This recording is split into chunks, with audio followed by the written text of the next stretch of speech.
ఇప్పుడు మనం చూస్తున్న ఈ బ్రాడ్ బ్యాంగిల్ మనకి ప్లెయిన్ గోల్డ్ లో వస్తూ ఫిలిగ్రీ వర్క్ లో అయితే ఇచ్చారండి. చూస్తున్నారు కదా, దీని డిజైన్ చాలా డిఫరెంట్ గా ఉంటుంది. సో మనం డీటెయిల్ గా చూసుకుంటే బ్యాంగిల్ అవుటర్ పార్ట్ అంతా కంప్లీట్ గా మనకి గోల్డ్ బాల్స్ అయితే వచ్చాయండి. అండ్ దాని పైన లైన్ చూడండి, కంప్లీట్ గా ఇవన్నీ డై వర్క్ అయితే ఇచ్చారు. చూస్తున్నారు కదా, అండ్ ఇక్కడ చూడండి స్క్వేర్ షేప్ లో మనకైతే డిజైన్ వచ్చింది. అండ్ ఇటు చూడండి మనకి బ్యాంగిల్ అంతా కంప్లీట్ గా లీఫ్ వర్క్ అయితే ఇచ్చారండి.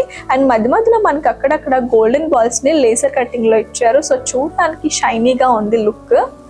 అండ్ బ్యాంగిల్ కి మధ్యలో చూడండి వి షేప్ లో ఇచ్చారండి. ఆ డిజైన్ ఇచ్చి మధ్యలోని ప్యాటర్న్ అంతా చాలా డిఫరెంట్ గా ఉంది. చూస్తున్నారు కదా, సో ఈ బ్యాంగిల్ కి స్క్రూ అయితే ఇచ్చారండి. సో ఎవరు వేసుకున్నా ఈజీగా సరిపోతుంది. దీని వెయిట్ వచ్చేసి జస్ట్ 76 grams మాత్రమే.